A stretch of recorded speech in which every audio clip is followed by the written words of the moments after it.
All right, ladies, buckle up. It's showtime.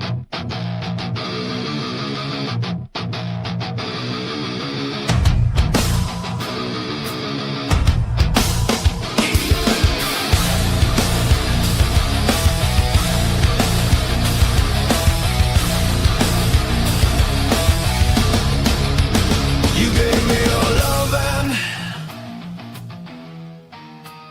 and I fell from grace.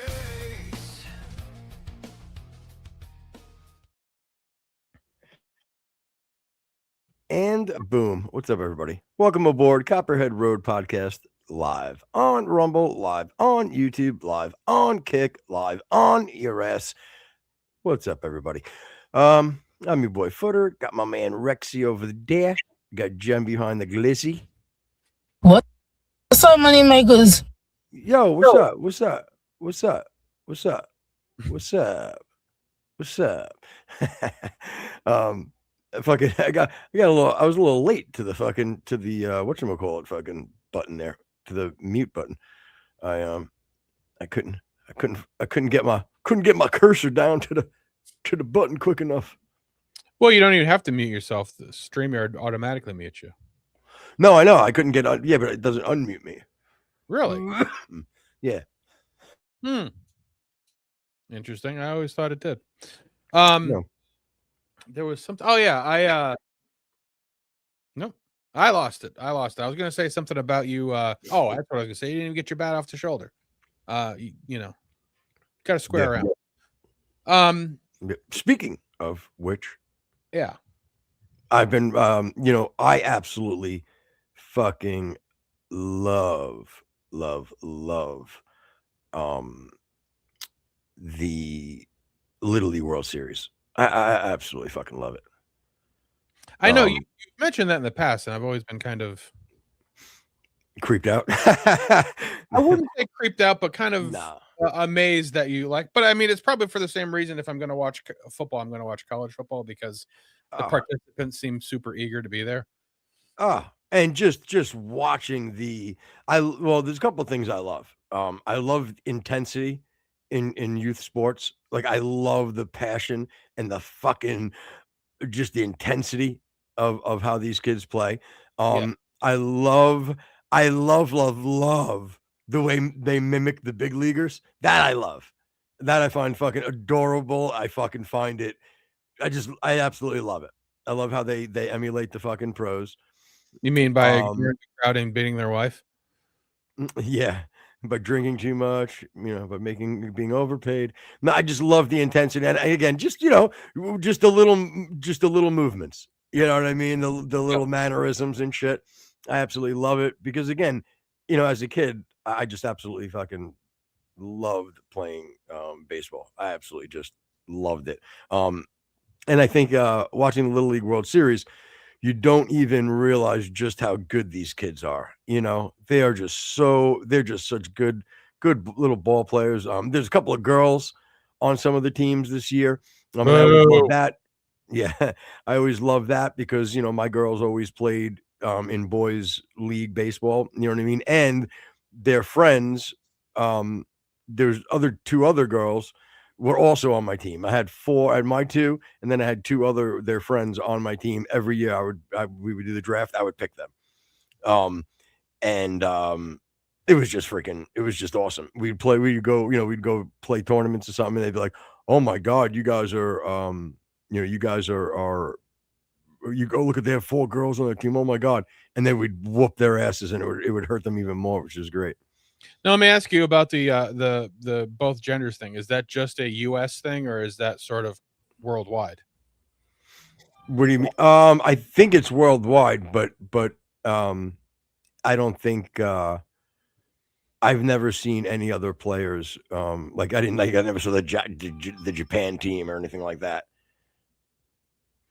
Yeah, Bakash just busted in the door and asked us how can you be from Brooklyn and not love Gil Hodges. I'm not sure exactly how that plays into what we're talking about, but and first of all, I like Gil Hodges. What do you mean? Like, I have no problem.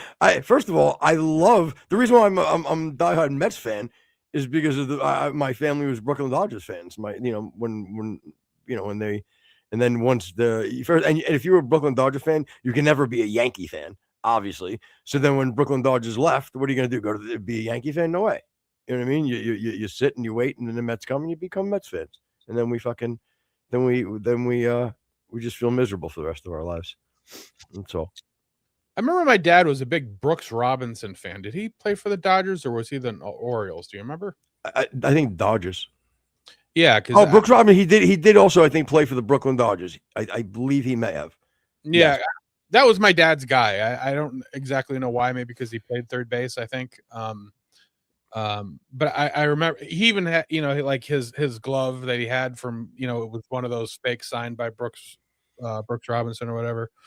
And then I immediately left it out in the rain and ruined it and felt horrible for years. Yeah. That was his guy. My growing up, I was a big Tony Pena fan, obviously of his catching, not of his hitting. Who like if you were emulating, who was your guy when you played baseball? Dwight Gooden. Not a bad. I was a pitcher. I had my windup was exactly like his, like that set, and then coming the very fluid. Terrible addiction pitcher. habit. Yeah, terrible addiction habit. Had a nice fastball and I had an amazing curveball, and then I just lived and died by that. Yes, people call you Doc. Yeah, I used to wear 16. I wanted to pitch like fucking Dwight Gooden, but I was built like Sid Fernandez, unfortunately. Oh, chubby little fella. This is why I love my girl. So I tried to send her a cute joke. I just write to her. She's working, and I knew she had a busy day, so I just wrote, "Babe," and she's been doing a lot of artwork, right? Yeah. She's really good too.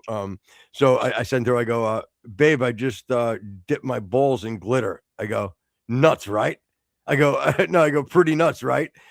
and then so she just writes, I see. She's like, "I'm really busy right now, but I do look forward to seeing that later."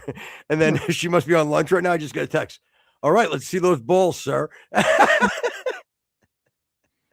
And she doesn't get the joke, but she wants to see my balls dipped in glitter. And that is what, ladies and gentlemen, if you find that, it's a keeper. Colonel in chat said Tim Wakefield was his guy as a knuckleballer. I could throw a knuckleball. Can you throw a knuckleball with any consistency? Yeah. Meaning consistency, like it goes all over the place. Consistently not knowing what it's going to do. Yep. Yeah. I can throw a knuckleball, but I never I had 2 pitches and then in what they would call an out pitch. Okay. So I which means I didn't throw it for strike. So I'd have my my fastball utilizing inside, outside, up and down. Then I'd have my curveball to change speeds because I really didn't have much of a good changeup. Yep. And then I had like a pretty hard slider. So, but I always threw it the same. Is this something you're telling Deb again? Yeah. No, I had a hard slider, and I would always throw that for a ball down and away. And it was like basically just like a chase pitch. You know what I mean? Yeah. Have 2 strikes on you. Build a few tunnels with the first 4 pitches. You know what I mean? And then try to hit that same tunnel as I did with my fastball the pitch prior that was called for a strike. And he took. So I throw down that same tunnel, but with the hard slider, and it would just go down in the dirt. But I was hoping that from my release point, he was seeing it like that fastball that he looked at a strike on. So he's going to swing for it, and then it's just going to, hit the dirt and go out. And then hopefully my catcher makes the play and doesn't have to drop third strike and throw down. I never felt fully comfortable at the plate. Especially when curveballs started to become a thing. Like early on in Little League, I was fine, but I could never sit comfortably at the plate. I was always thinking about, that's going to hurt if I get hit. That's going to hurt if I get hit. And so, I mean, again, I still hit okay. Yeah. But yeah, curveballs, I could never get comfortable with them. Well, I told you how I'll never forget the kid's name. And fucking, Billy Cahill. I remember in it was 13-year-old league because we were at the field where the fence was. he hit me in the head with a pitch, and I was shell shocked for like 2 games after. Yep. And I had told my dad, and my dad took me to the field and with a bucket of balls and put me behind the plate, and then took about 20 baseballs and threw them at me in a row. Yep. How'd that work out? And then they hit me, and I was like, ah, you know what I'm saying? And he's like, you're fine, right? You right? Yeah. You know what I'm saying? So after getting hit with the ball 20 times, I'm like, yeah, again, this is the worst thing that can happen to me. You know what I mean? I have a helmet. They're not going to throw hard enough to, like I'll be fine. Just be a man and man up. You know? Yeah. We had a couple of guys that could easily throw 80, but none of them had control. So that was like part of the reason. That's the problem. Yeah, it was a control thing. It wasn't even the speed of things. And that was another thing. Left-handed pitchers with everything going the opposite way just screwed me up. And again, I did okay. I played 1 year in high school, and then I'm like, I'm going to play football.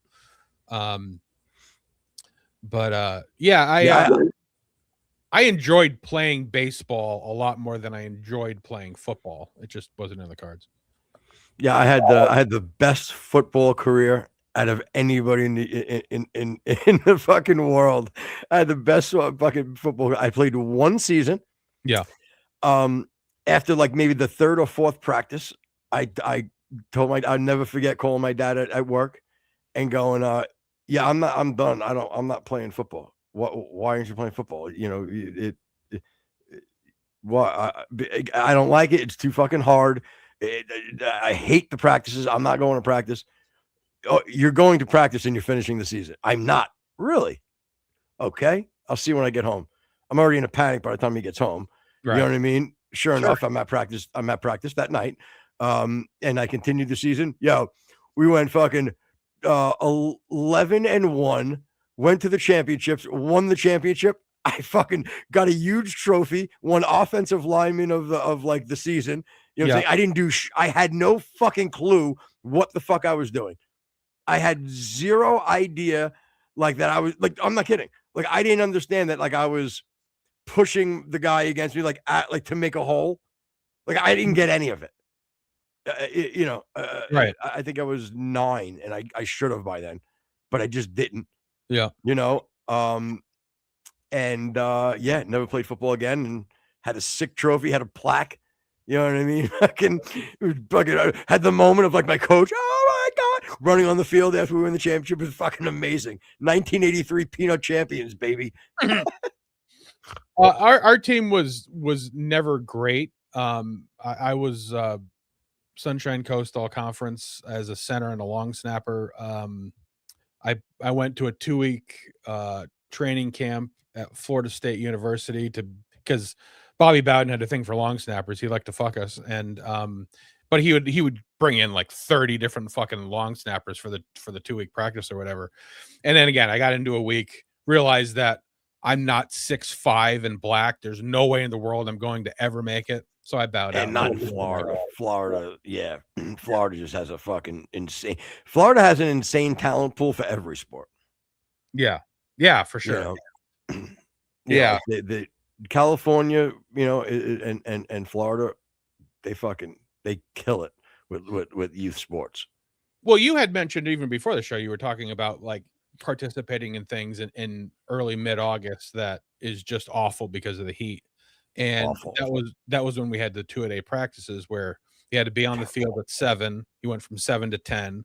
Then from 10 to 11, you had a rest. Then from 11 to 12, you had calisthenics and running. Then from 12, I don't feel as bad from kids. I don't feel as bad for kids though, Rex. To be honest with you, I'm talking about like our age. It sucks to be out there, like because when I coached all my baseball and softball years of coaching for my girls. Yeah, we're talking 11 years of fucking coaching competitively, and when we used to do tournaments, all summer long doing tournaments. Mm-hmm. I mean, and my fucking man, Catherine, my poor baby, fucking she was a catcher. And she would catch all of the games. You know what I mean? So there'd be times in a weekend she was catching 5 games, back there. And, you were a catcher, She was badass. Again, don't get me wrong. My other daughter was out there killing it as well. But just being a catcher, it was tough. Yeah, but that's the Couple only days. evidence that I've ever had of any kind of a PTSD, and I don't mean like it affected me like mentally or whatever, but like for at least 10 years after that, like the physical smell of cut grass would make me nauseous. That was, again, it wasn't like, oh my god, I was going, but like every time I would smell fresh cut grass, it would make me nauseous. And that's true. Yeah. No, this is a great comment. It makes you gay. Colonel said, Jen's the pitcher, then, if Rex is the catcher, it means you're taking it in the butt. She's pegging you, my friend, is what they call it. Well, and that's why we've been together for 20 years. You know what? Yep. A couple that pegs together stays together. I actually remember reading that in Leviticus. Yeah. No, I think that was in Kama Sutra, but either one is fine. No, Either one is fine. I don't remember that book of the Bible. Yeah.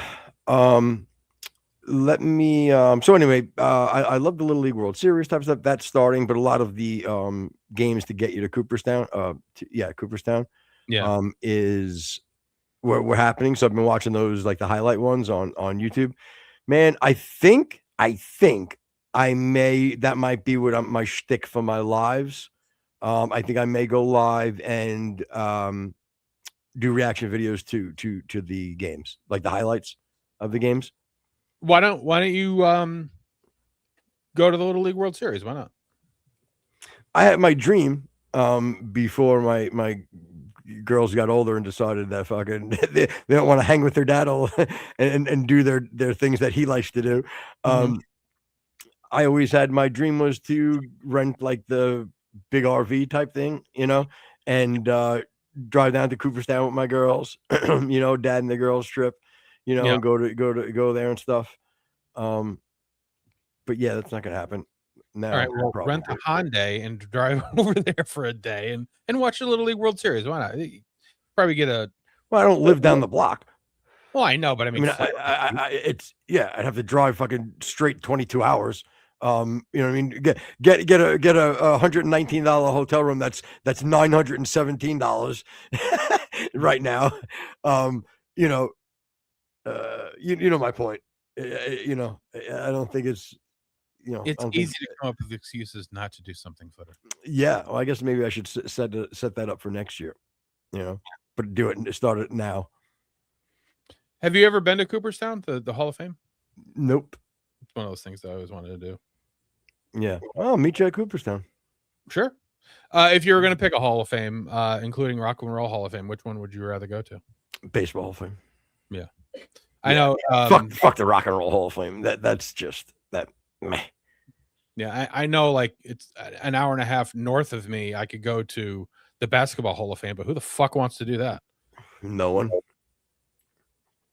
Idiotic. I did go to what's near me, probably about 40 minutes north of me, is the Navy SEAL Museum, which is pretty cool.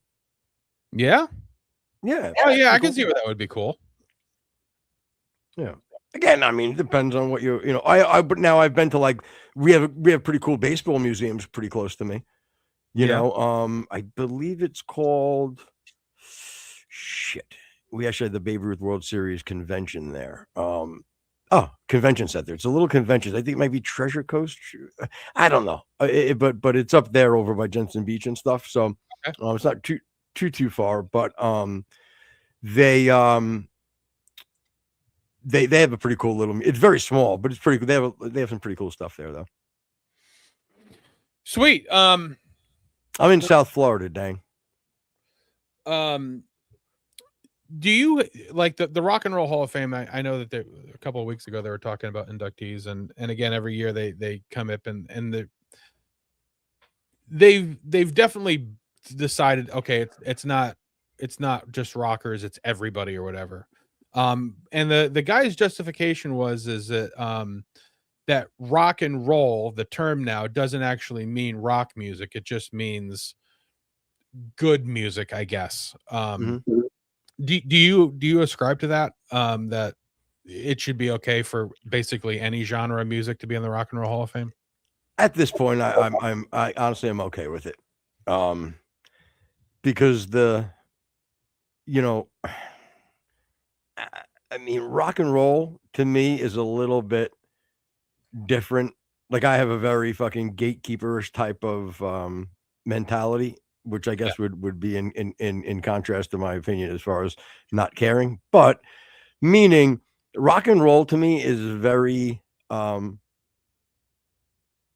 like gritty. You know what I'm saying? Like if you could just make fucking really just fucking nice homegrown fucking music. Like I'm nerdy when it comes to shit like that. Like I love great songwriting, no matter if it's Elton John or Slayer. You know Mhm. what I'm saying? And I prove it every single day that a good written song, it what's the word, transpires or it transcends, I should say, genres. You know what I mean? Yeah. So, Well, it was sort of strange for them to sort of pigeonhole the Music Hall of Fame, which is really what it is, as rock and roll. Because I mean, even I don't think there's even been music beyond the 60s that I would even say is rock and roll. I mean, you could say it's hard rock, pop rock, alternative rock, indie rock, you know, like yeah, that's why I don't do that. You know what I'm Right. saying? That's why I don't allow the rock and roll thing, because my biggest thing after a while was my goal was I just want to be a fucking rock band. Like I just want to go up and play fucking rock and roll, like Yeah. type of deal. And meaning just fucking guitar, bass, fucking drums. You know what I mean? Again, I don't even care if you had a turntable. You know what I'm saying? Because you're still utilizing the sounds of a drum and a bass and I just, you know, and if you can fit shit in, like again, this is a fun time for me, especially again with music, because I'm writing for a lot of different artists now. So I'm like going so outside of my box. I think I might have said this to you after the show. Like right now I have somewhat of like a hit dance song and I didn't even like an EDM that's getting like a lot of spins and like a lot of hype around it. And I had no idea, you know what I'm saying, until I was, you know, talked about, you know, like financially where what it could possibly do. So it's a lot of fun to hear something I wrote on my acoustic with just a melody and some lyrics and a hook, and then all of a sudden it just being transposed into like this huge EDM hit or something like that, you know. Do you care to say what that is and where people can hear it? Well, I know they're playing they play the single all the time on UGN Rave Radio, Okay. which just launched maybe a month or so ago, and they already have like insane numbers and they have insane DJs. Like if you're into like the EDM scene, Yeah.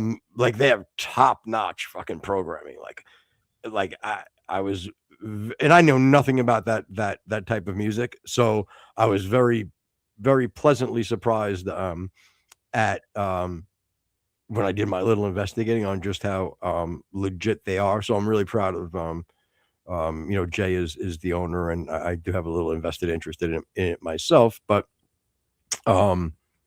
you know, but well, that's you know what, and exactly. Let me bring what Colonel just said. He's like, I like real music, not an EDM fan.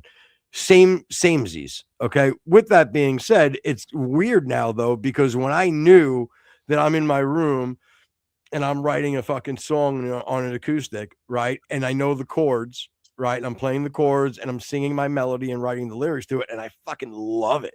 It's just fucking killer. Just the acoustic guitar and me, I fucking love it.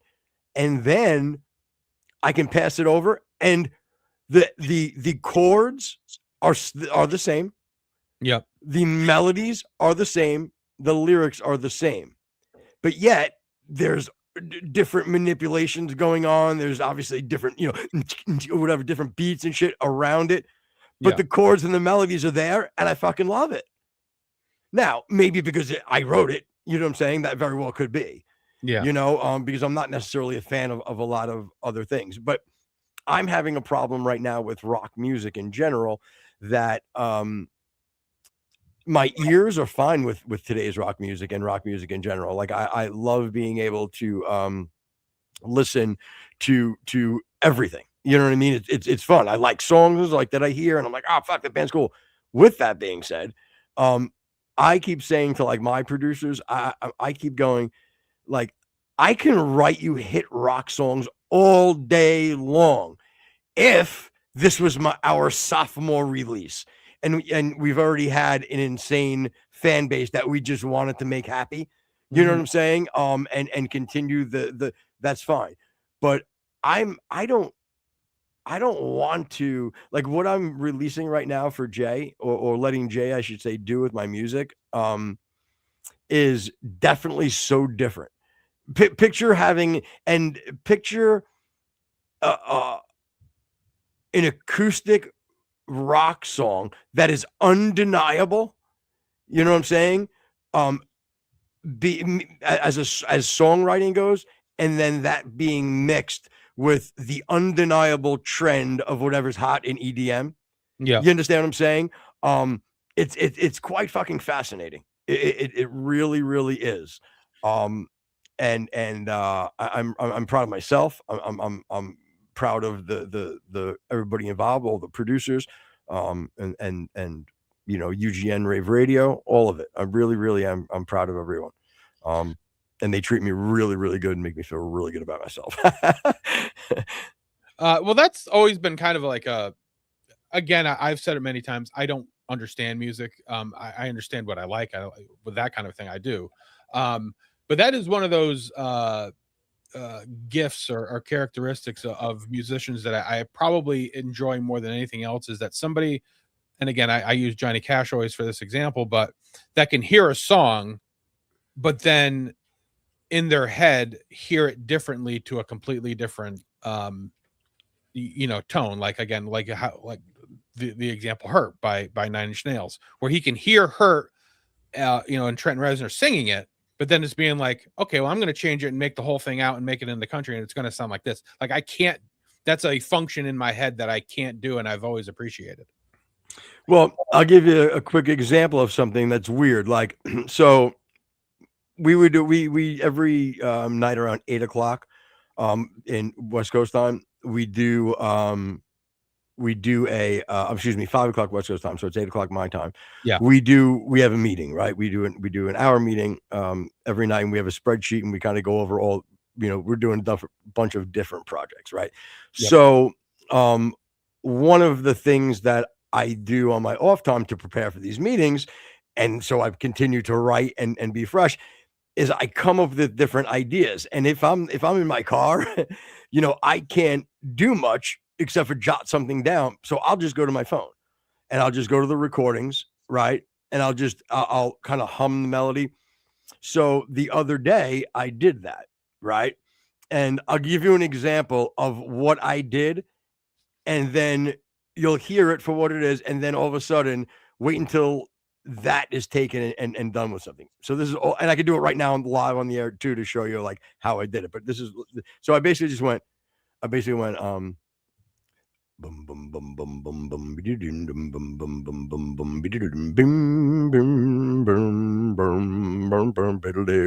bum bum. It's all I did.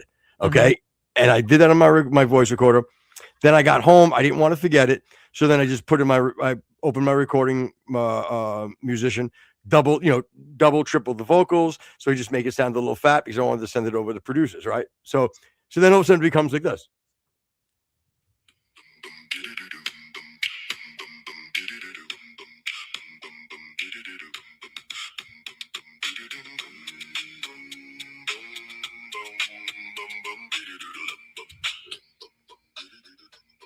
Okay. So now that right there, now in my head, I have an entire melody, right? So my next thing to do is I will write some lyrics and write a melody, throw it on, record it, and then I'll just send it over to producers. You see what I'm saying? Yeah. And then they'll take that and they'll make that into something, or it'll be terrible and we'll scratch it and there'll be nothing. But that's what I'm saying, is like, you can be very organic as a songwriter, and just randomly come up with different melodies, different riffs. And I get things from, if I'm doing my laundry and there's a hat in the fucking in the dryer, and it's going in my head, I go You know what I'm saying? I'm all of a sudden like thinking of like a little beat around it or a melody around it, or so that's how my brain works. Yep. You know. What's up, And- Hammer and Glenn Lowry? Yo, what's up, Glenn? What's up, Hammer? Dang, da dang, da dang, da dang, dang, da dang, da dang, dang. We see you. And then oh, it's fucking so funny. I really love that. Yeah, exactly. And then you got to understand, like, I don't even know if anybody's ever heard me sing here. You know what I mean? But like, and especially now, and there's another thing I've been doing. Should I even talk about this? Is this? And I'm Sure. not going to be insulted. Yeah. Yeah. Is it not interesting? Be honest, because I wouldn't be insulted. No. So anyway, and now the best thing about where I'm at in my career or lack thereof, I don't need to try to like I have a very good range, but like I don't need to try to like sound like something. You know what I mean? So my approach to singing, I can lean into my grungy low type of, you know what I'm saying? So for example, this is the vocal tones that I'm working with right now. And I don't wanna let it go. Oh no. Okay. So and somebody be like, oh, you don't sing like that. I don't know, no, like that's me, like, you know what I mean? Like, you know, I could do the whole song right now, like that's my vocal, and I don't have to try to do anything hard. You know what I'm saying? So I can lean into my normal vocal, and you have emotion and raw, like it's right there in the vocal. You know what I'm saying? It's so nice to not have to try. And now again, is everybody going to like that? No, maybe not. You know what I mean? But my point is, the attributes of my vocal, for the first time in my life, I'm not sweating anything out. You know? Yeah, and it's a nice place to be. You know, and I know that you know, the number one, when people say AI music, they use it as sort of like an umbrella term. You know, when they say it, they mean you went to the thing and said, I want to hear a rock song that's good, and then it just comes out and just makes a song, and you're like, see, this is a great song, this is what I did. And that's not it's not fair to people who are using AI as a tool with somebody who is talented, who can make things move. You know, I think people in general think that when people say AI music, it's very, very simple, and it's just a 2-sentence prompt in Gemini, and all of a sudden a song comes out, and that's not the case. And I think, I really think that you could, I think you'd be able to kind of tell what is and what is not. Now, I couldn't before I knew about AI music, to be honest with you. Right. You know, but and that's why I'm on my own little live stream. I think I'm going to definitely do that Little League thing, and I might do a prompt of to debate me in AI music. Or we can even do it here if you want. Because I just don't think there's any way for anybody to as if I'm debating it, there's no way you're gonna be able to beat me, because I have all receipts, and I can show you the evolution of music because I lived it in the last 30 years. You know my point? Well, I think even just like even if you did a video of, like you said, humming something, breaking it down, building it up, and actually just showing like how you're using your program or whatever, and go from like from humming it to D, here's a somewhat finished song, just so people, because I don't think people understand how a song is built with the tool of AI, and I don't think that there's any real videos that are showing it. Yeah, and I don't even need I don't need AI programs as far as to help me along. I have my own recording stuff that, again, for whatever I would need, if I had to use the AI to do it, like it would be something that like is definitely out of my repertoire. You know what I'm saying? Mhm. Fortunately for me, I don't go that far. Like I write you fucking melodies, like a riff, a melody, and lyrics. You know what I'm saying? And I can sing it, right?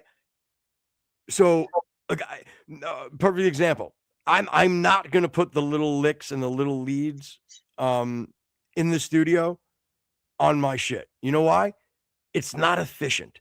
You know how fucking long it would take me to nail those leads solid, quick. I'll write them, but to sit in the studio, it's going to take me 40 takes because I'm not a great lead guitar player. You know what I'm saying? Right. I don't even want to play the rhythm parts, to be perfectly honest with you. Well, that's the thing. You know, it's not like you have a studio drummer handy. It's not like you have a production guy handy. It's not like you have, somebody who can, I need somebody for 4 minutes to play a fucking steel guitar. Like, in order for you to like do what you do, which is I still find super impressive, like you need to be able to, and again, maybe won't be the final product, but at least in order for you to sort of play in the sandbox, you've got to be able to avail yourselves to things that aren't readily available all the time. And again, the thing is, you have to also understand like how, again, this is going to get into the AI debate of music, but what do you want to do? Do you want me to show you how the hot dog's made? Do you really want to know how the sausage is made, as they say? Because I'm telling you, all of your favorite rock artists that you think, all the integrity and, oh my God, like that's not AI music. Okay. But I can tell you, you ever hear somebody punching in vocals? You know what that means? All I'm saying is like, you're again, not all the time, but most of the great rock records that you hear have been in 30 years ago were actually, tape, and they were doing something called punching in, where the guy would sit there and hit record, you'd sing the line, and he'd pop it right out and hope he got a nice smooth transition. Then it became, oh, do this. Oh, you did a shitty take? Yo, that's a little flat. Not a problem. Copy, paste, boom. Make sure you just tune that up to make sure it's in key. Boom, click, done. That was done to every one of your records from 1996 on, when Pro Tools was involved. Right. Then it became, and again, I'm telling you, I remember when my engineer, I'd be in the booth laying vocals, and my engineer has all fucking 10 fingers on different faders, moving the fader up a little, dropping it down a little, moving it a little bit. Then around 1998, I remember when automation came out, or at least when my studio was using automation. Then all of a sudden, oh, look at this. Automatically, these faders are going up and down. And all the automation, the levels are all peaking at the right spots and all that. Yep. Why? Because there was a computer or a system that was automated. Again, then there was no more tape. Like I said, then it was all Pro Tools. Then you'd start getting different type of Pro Tools that got better, more things you could do. Auto-tune. My point is, it's a joke when you and I get it from the artist standpoint.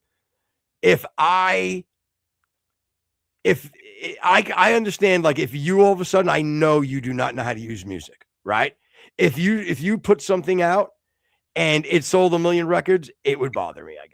I guess I could see that. You know what I'm saying? Because I know how the fuck did you do that? You can't do that. But you need to start. People need to stop with just, oh, that's AI slop.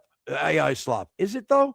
Right. Or is it a really fucking good produced record thanks to the computerized shit and maybe some AI help? You know my point? But as long as the artist has the integrity, then I don't think that they should really take a beat. But again, there's so many advancements and so many of the actual like equipment, like when we had first started, when we had first started doing shows, like my original microphone, I think was like a late 70s Sennheiser mic, didn't have any sort of great a Sennheiser in 1978, but like I can scream as loud as I want into this, and it's not going to clip out because this microphone has a built-in compressor in it. It's not going to allow me to go high. It's going to lift everything. So just this microphone alone has a ton more technology than somebody who was singing into a microphone in 1970. Yeah. What's up, Quinn? Yeah. Again, that's the thing, man. It really is. Again, if you wanted to debate it, I'm thinking about emailing James at Modern Day Debate and telling him, look, if anybody wants to debate me on it, I'll come on your show and do it because he's got a huge platform. Say again. I said I think that would be great because I think Yeah. it's a misunderstood, and I think a lot of it is disingenuous, Yes. and jealousy and things or whatever of people who can Yep. actually professionally. So but we'd have to we'd have to come in the common ground where I can agree. Like I said, the example is if you're just prompting an AI and coming up with a song, putting in the lyrics, or shit, for this matter, you probably let them write the lyrics for you. You know what I'm saying? They'll write a melody for you. They'll write the riffs for you. If they're doing all that, I'm not okay with that. I'm not. So if we can establish some sort of, it would have to be, the prompt would have to be specific. You know what I mean? Which I'm sure we can do it. You know what I mean? So maybe I'll do that. Maybe, maybe, and we should have the show reach out and see if we could do a, what do you call that? Like a simulcast type of deal. Because that would be good for this show because they have a huge audience. Yeah, I can do that. So anyway, so to move away from that, we've got a lot of stuff to cover, and we're going to try to cover as much of it as we can. But I did notice this, and we don't have to spend a ton of time on it, but I'm curious to know how Footer, because I am a huge supporter of police officers, and I know Footer is too. And a lot of these times when you see these videos come out that Black Lives Matter is against or whatever, and again, I'm completely on the other side of like the George Floyd thing. I think that Officer Chauvin was justified. Things like I give a lot of deference to police officers. That being said, there's a new video that's come out of Arkansas. I believe it's Arkansas, of a state trooper pulling over a black woman who is, I believe, 18. And again, we don't know all the details. There very well may be a huge, like a perfectly legitimate reason for what you're about to see. But right now, watching this video, like I am horrified by what this police officer did. And I went into it like, oh, whatever. I'm sure she's fucking hitting. I don't see any justification for what happened. So I'd love Footer to see it, and we can both react to it. Of course, it's chopped up in a news article, but I think it's worth a watch. Take a look. Police video of a recent traffic stop is causing outrage, and outrage is the word. It shows an Arkansas state trooper punching an 18-year-old black woman in the face after forcing her to the ground on the side of the highway. Now, the trooper says she was resisting arrest. When you watch this video, you can decide for yourself on that. Jason Allen has more, and a heads up, the footage is very disturbing to watch. I'll be the judge. No, stop. What am I doing? Oh, no! Stop. Dash cam video from a traffic stop near Manila, Arkansas, shows State Trooper Moises Arellano taking 18-year-old Alyssa Hackett to the ground Turn around. before punching her in the face. Oh, my God! After a struggle, he handcuffs Hackett and places her in his vehicle. You cannot punch me in my face. Who say who? Said who? Call my mama. Who said I can't punch you in your face? If you resist, I can punch you. I can read you the policy. According to a use of force report, Arellano pulled Hackett over August 1st for allegedly driving 71 miles an hour in a 60 zone with her hazard lights on. He also says he found alcohol in the car. Why do you have a Tito's bottle? You're not even 21, are you? Later in the video, Arellano acknowledges the bottle was sealed. He also claims Hackett was being difficult when he issued her citations. That's when he called his colleague and learned they had stopped Hackett days earlier for similar violations. If she got an attitude, take her to jail. Okay. All right, we'll do that. Arellano says Hackett refused his commands. And then she was still resisting, trying to turn around. So I tuned her up. She now faces multiple charges, including refusing to submit to arrest. Arkansas State Police have not said whether Arellano will face any discipline. Fucking dang. Fucking dang. You fucking make me laugh. The woman who was clearly drunk and could have killed someone. Oh, dang, dang, dang, dang, dang, dang, dang, you racist. Glenn Lowry, what's up, buddy? Says the law says you cannot punch people in the face. You cook your ass, cop. Yeah, look, man. First of all, the little things that get me, and you fucking Colonel, dang, you're my kind of guy. Meanwhile, Colonel doesn't know he's one of those. Just so you know, let's just say he's a little light in the loafers, Colonel. Yeah, how you gonna reconcile that, pal? Well, as long as you don't like the blacks, he's all good in my book. I don't care who dick he sucks. Good for you, Colonel. Good for you, buddy. Anyway, oh dang. All right, and Barney Bell comply completely. Jesus, guys. Okay, no, look, I everything you said, I don't disagree with. Right. Herein lies the problem. Number one, even if she was not complying, which I don't believe that she wasn't not complying. I believe she was complying. Okay, did she handle it like maybe a fully grown adult, should have and would have? No. With that being said, you need to match and assess threats, right? Yeah. Being it looked to be a fairly in shape guy, somewhat from his 20s or 30s. And that black girl seemed pretty tiny. I didn't see she was wearing like shorts and a t-shirt. She clearly wasn't packing heat. Okay. Now, could anything happen? Yup. Anything could happen. Yep. With that being said, I really feel that it was a terrible, terrible decision for that cop. I think he most certainly needs not only than a little talking to. I think that there needs to be outside of the union discipline. You know what I'm saying? Yeah, my thing is okay. I've said this before. Everything that happened to her, she deserved. Now, that being said, the only reason I say that is because you deserve whatever actions you initiate. Now, that doesn't mean that I think that should have happened to her. Again, you always comply. You always do exactly what the police officer says. This is not the time for you to fight back ever. Did she fight back? Well, I mean, you can see that she's struggling or whatever, and not. Well, we can play it. There was movement going around for sure, right? But thanks, she obviously didn't want to go, and I don't blame her.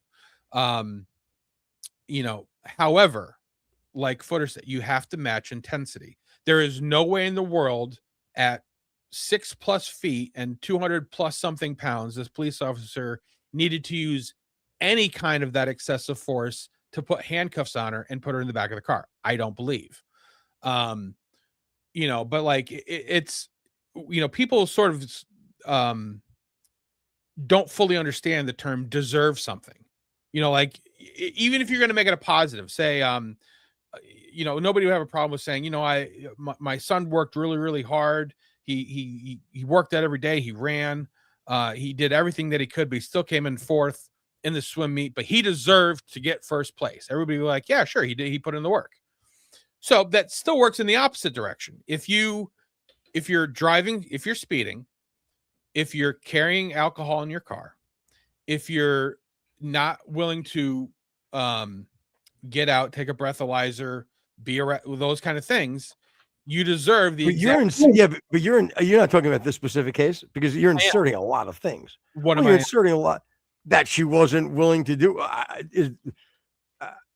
What did I not see? You're telling me she refused something? I didn't. Well, again, the first thing that she did wrong was she had alcohol as a minor. Now, again, it doesn't mean that she was drunk. And also, but now if it's sealed and never opened, is that against the law? You're not allowed to have possession of alcohol as underneath 21. It's just you're not allowed to be in possession of it. And later on in the video, they go to show last week she got pulled over for the same exact thing, speeding or whatever, and she had alcohol on her person. but again, that's irrelevant to this. But so she initiated all of the bad things that start. You don't speed, you don't have alcohol, you comply with whatever the police officer is telling you to do. If you get out of the car, again, I understand that you don't want to be arrested, and you can fight and struggle all you want. However, when you do that, you are sorry, that was me. You are bringing on whatever consequences are about to happen. But that being said, the cop is out of his fucking mind to have to do any of this and to be like, well, I can punch you in the face if I want. I can do that. I have this book that says I can punch you in the face as long as you are arrested or you are doing things that I don't like. Okay, I can do that, and that's a fine. I can do that. Okay, so that's idiotic. So it's her fault that it happened, but it's his fault that it went that far. So I think both people are assholes, but he's more the asshole because he's the one in control. And again, in today's times, with all the accusations of excessive force, when it's not, this guy is really fucking up the program. You know what I'm saying? Is that fair to say? Yeah, and that's exactly what I had said, or not didn't say, but I was sort of implying at the beginning is I want to be able to always believe all cops and give them the leniency and the benefit of the doubt. Stuff like this gives me pause to do that. Yeah. Yeah. Yeah. Well, Jen says, I'm feeling black fatigue right now. Well, stop fucking black men. What the fuck? Swear up on me again, Rex. Oh. I almost did what the fuck is your problem? And I meant it though, really. And then I almost did. And then I'm like, wait a minute, I've heard that before. Now I know where I got it. But yeah, I don't know. It's just, and you know what else bothers me? I'm very big with the audio fucking, like audio empathy. I hate when like people are like crying or like, especially when they talk about their mom and stuff. You know what I mean? Like I'm always like, oh. But again, she's an 18-year-old person, so it shouldn't be the same. But like, especially like, you ever see like when little kids like start crying because their parents are being assholes, and like kids just frightened and crying? Oh, that's what breaks my heart more than anything. Well, and again, I don't think that the community of blacks have taken enough responsibility to understand that the attitude and opposition that they get from police officer is 99% their fault because of the pattern of history that them and their forefathers have laid out for 100 years. You have been consistently giving cops a hard time and doing all this stuff. So they end up getting some kind of, PTSD. Okay, I understand. Yeah, but the problem with that, Rex, is that when the same things applied to us, we don't want it done. Like, you know what I'm saying? Well, we're going to act this way because there's been all of these years and your forefathers had, we've been treated us unjustly for so long. So again, I don't disagree with you, but I can't give that to be a nice logical explanation because it's not consistent, because I don't want them to say the same thing to me. Well, I can say it is consistent because they have multiple issues of this every single hour of every single day. And it hasn't been, we can't say, well, we were imprisoned 100 years ago and we had Jim Crow 50 years ago. But okay, how about this past week? This past week, has there been anything this past month, this past year? No, it's a consistent pattern of behavior that the black community keeps presenting every single fucking time, or not every single time, I'm being hyperbolic, but every time they get pulled over, this continuously happens. Yeah, I mean, again, I just don't agree, because I feel like the logic is, people using excuses for shit that I hate. They do stupid shit and they use the excuse, well, I acted this way because the white man because cops have just been doing this to us every day and killing black people over it. No, they haven't. But yeah, there's no factual basis. No, but they believe that it is my point. You understand what I'm saying? And they're using that to justify bad actions is what is my point. Whether it's true or not, that's what they believe, and that's going to be why they're doing it. You know my point? And so again, it doesn't, you're not. I don't disagree with. I mean, I disagree with you, but I don't think that you're wrong. Yeah, Glenn Lowry says Arkansas State troopers are no joke. They don't play around. And I've actually, that's one of the videos that we've been watching as a family is the Arkansas State troopers in high speed pursuit and pulling things over. They do seem to have a little bit more of an edge than your average state trooper for sure. Yeah. Yeah, but Colonel said my grandmother was a slave, but that was because your grandfather had a mean right hook. How about it? Good night, everybody. Later, peeps. Shouting out John Stevenson. Dang, it's abuse to expect black man to be something in white man's world, not working out for black man. So what are you saying, Dang? You don't intermix when you're log slamming some dude? Yeah. All right, what if you're a size queen? Like a nice big black juicy boop. I always wonder, size queens eat a lot of cheese? I don't know. Just saying. Well, no, wouldn't be the question. Do they stick fucking cheese up their asses? See, that's not nearly as funny.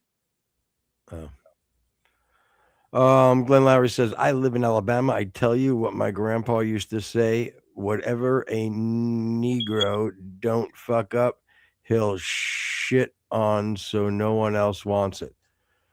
I'll tell you, you know what? It's like a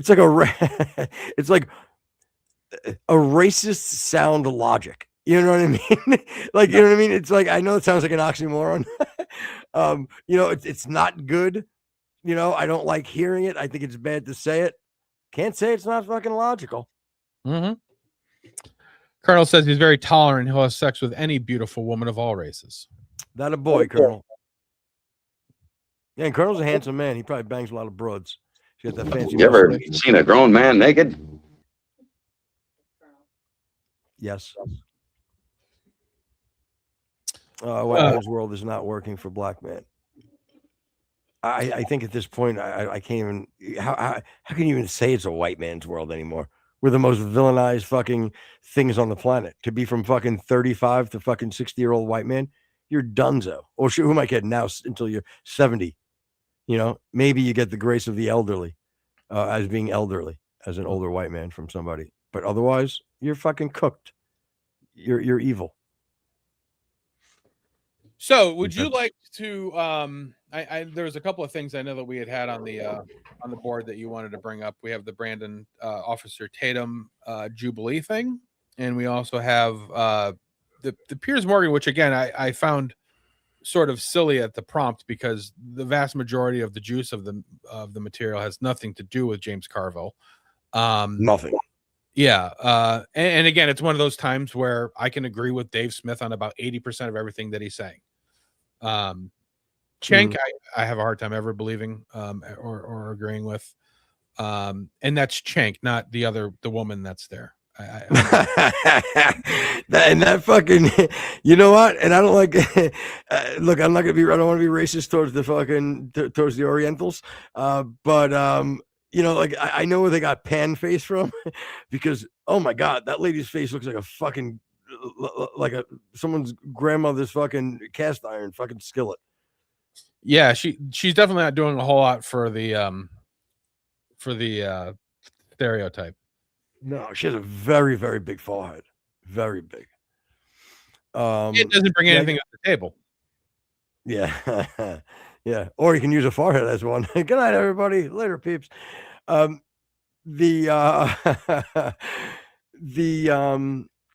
thing what fucking Cenk gets me is that, it's his nephew that is at the crux of everything. You know what I mean? So yeah. And I love how Cenk's answer to don't worry, I took care of this at Thanksgiving was his well, we debate things, we call it Thanksgiving, and we debate things and she's like, nobody cares about your personal anecdote right now. We if he's dumb enough to tweet the things he tweets, then you know what? He's not responsible enough to be in office. And then you say the same thing about Trump. I said it all the time. You're probably right. You know what I mean? Because he shouldn't be doing those things. I was gonna say it's always funny to find out that again that Hassan Piker is related to Cenk Uygur, right? Is that what we're talking about? Yeah. Did you also I assume you know, but like you know who Dinesh D'Souza's stepson is, right? No. Brandon Gill, the representative from Florida. Really? I don't think I know. I don't think I know Gil. You would if you saw him and heard him, because he's like one of the hot shots now in the House of Reps. He's always So he's a Republican? Yeah. A lot of really good, real smart guy. Really has a good time. Is he white? Yeah. Yep. Yeah. It's a stepson, I believe. Is yeah, I know. The kid. So, son-in-law. Oh, son-in-law. So Okay. Yeah. I kind of, for some reason, when you were saying stepson, I was thinking son-in-law anyway. Oh, well, that works out. Yeah, kind of like Jesus in the Bible, God is in that type of thing. And I think we also, speaking of the Bible, we also agree that Cain and Abel were bastards. I don't know. I thought we decided that.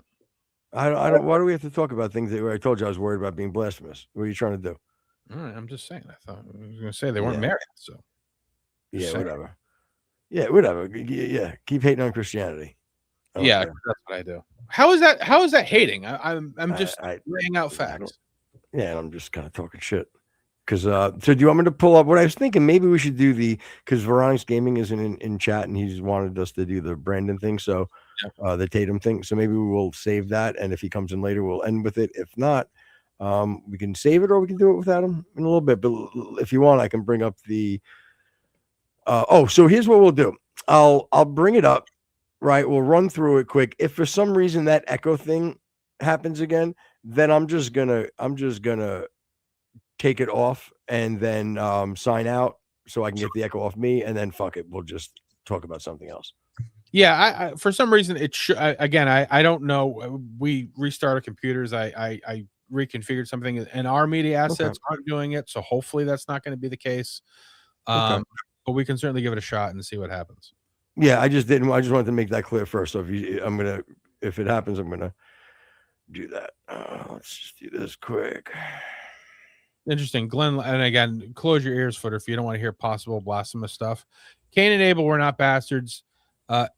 Cain was bred by Adam and Eve, and then Eve had a relationship with Satan, and then you got Cain. I don't remember that in Genesis, but yeah, and Barney Bell says, I was in prison in mid-70s and 80s. I was in the mid-70s, and 80% were black, and always a problem. 3 years of misery. Well, that's what you get for race mixing, Barney. Yeah, As a black man, you shouldn't have been wooing and going after that white woman in the Woolsworth. Yeah, I was a Woolsworth, I believe. Kentucky guy. Hey, Kentucky. I'm mixed too, Scottish, German, and Norwegian. Oh, and my daughter love you. My wife is German and English. Our kids are so white they are transparent. This is my translucent daughter, Jill. How are you? She's right over there. No. Here, let me over there. Honey, yeah, stop standing. Honey, go stand against that black we know it's not gonna be gentleman. Wall. He's like, we're in Kentucky. We won't allow that. All right. So kind around here. Yeah. All right. Let's hit play and see if you all could hear it. You can see it, okay, right? Yeah, I got it. Yep. All right. So let's hit play and see what we got. This is the well, you can see the tweet, right? And it's talking about James Carville. So if they're still on Carville, I'll kind of fast forward it, but it'll kind of end the Carville thing. Isn't getting its way. What would you like to say to Mr. Uygur before we turn to the panel? Sounds fine here. Opinions, as Marine Corps would say, opinions are like noses. They didn't say noses, but I'm not going to say the word. Everybody's got one. You got one. I got one. The whole world. Everybody got an opinion. Oh, God, sure got an opinion. Some opinions are better than others, but that's okay. And that comes in, by the way, that'll come into play later because later on, stupid Piers Morgan tries to explain what he meant to say, and he fucks up the same thing. He doesn't say it right either. Both of them are terrible. Like I said, comes with the territory. I'm used to it. And let's have another panel discussion on why no one talks about James Carville anymore. Jesus Christ.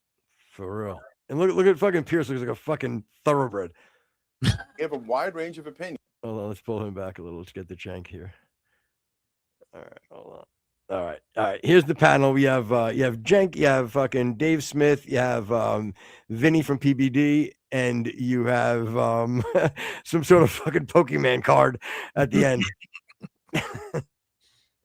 So, all right, let's see what yeah, Chinkachu.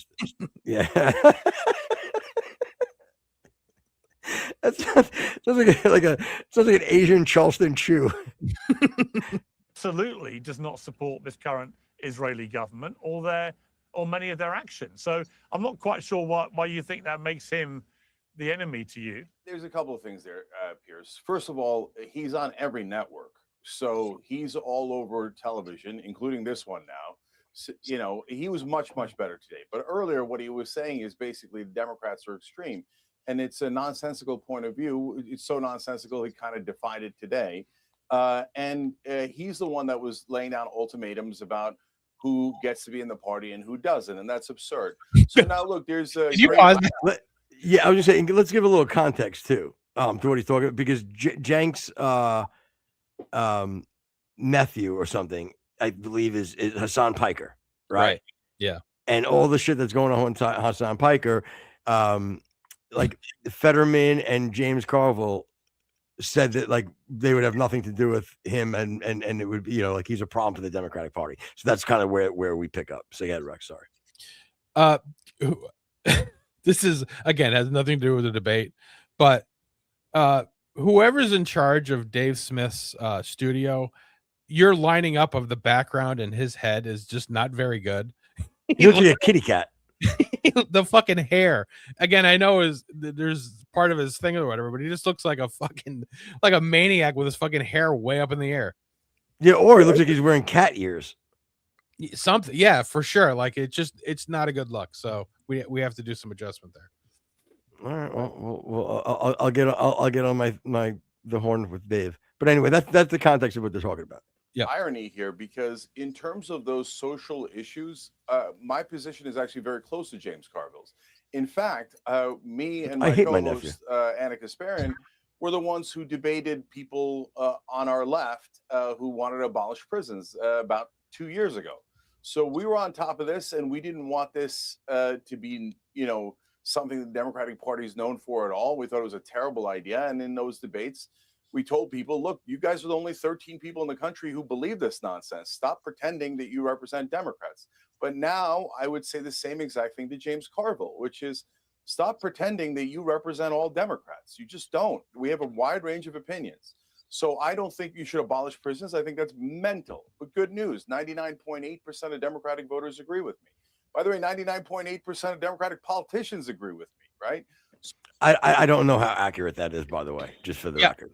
And they may agree with you, but they're not going to espouse it because, again, this is always a power move with Democrats. They're going to go wherever the power is. So even though you may find a clip of, you know, of Chuck Schumer saying this 3 years ago or even 3 months ago, he knows where the shift is coming, and he will moderate or mediate on the idea and just be like, well, you know, we gotta listen to all sides. We're a big tent. Shut up. I was going to say he exactly what you did. He would word salad his way to cover his own ass, but yet allow whatever horrific thing happened without have to. He'd be behind it. So some people in the party don't. Right? Oh, sorry. So Hassan Piker is my nephew. On Thanksgiving, we do these epic 3-4 hour debates called Janksgiving. Sometimes we do it throughout the year, and we're both in the same party, and we have these brawls about where the Democrats. I wish you guys played jank the pin out of this hand grenade. That should be. So what? Why does James Carville want to cancel anyone inside our own party? That doesn't make any sense. We want a broader tent.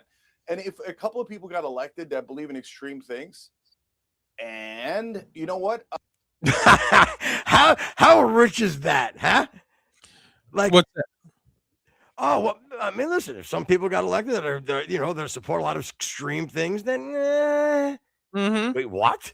Excuse me? Well, the thing is like if you and Hassan are having these epic debates, how about you fucking turn on a camera and let us watch it? Yeah, but again, that's the attitude. Well, I mean, look, there's some psychopaths that want to do some horrific things, sure, possibly ruin the country. Yeah, it happens. Well, hey, I mean, it's not very consistent as far as a logical fucking. Never mind. It just doesn't make sense for him to say that because he doesn't feel that way if it wasn't related to something that he agrees with. There's 520 some odd Congress people who believe in super extreme things, like we should hand over American sovereignty to a tiny little irrelevant country named Israel. They believe in giving trillions of dollars in our money to pork barrel projects in the Pentagon, and they give $35 billion in oil subsidies away. Those are the establishment Democrats that James Carville loves, and they're a disaster, but they're still in our party, and we still try to head in the same direction. If we canceled everyone based on not agreeing with us 100%, well, then we'd have no party left. I say that to my friends on the left, and I say that to my friends on the right. So let's stay focused. And there's a super easy answer to which direction the Democratic Party should go. There's a wing of the party that is enormously popular, but almost never gets talked about, and that is not an accident. The mainstream media agrees with right-wing media in this issue. They want to try to make the left unpopular because of our stance against Israel, right? So I believe they're in cahoots, and they are purposely ignoring the most popular wing, which is the populist left, represented roughly by Ro Khanna. But by the way, Abdul El-Sayed has almost, I don't want to spear him, but he has almost identical positions to me. And I would say very, very similar to Ro Khanna, and that's why he's endorsed by him. And what do we want? We want the most popular things in the world. We want universal health care, which almost every other nation has. We want higher wages. You know who he's talking about, right? That Saeed guy that got put in? Yeah, from Michigan. Yeah, the guy that ran against Mike Rogers, I think, in the Senate.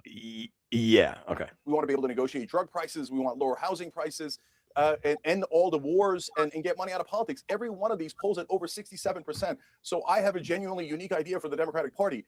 Why don't we run on our most popular policies and all get united behind those?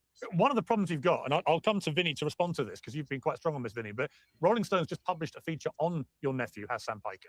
Headline, Why is everyone scared of Hassan Piker?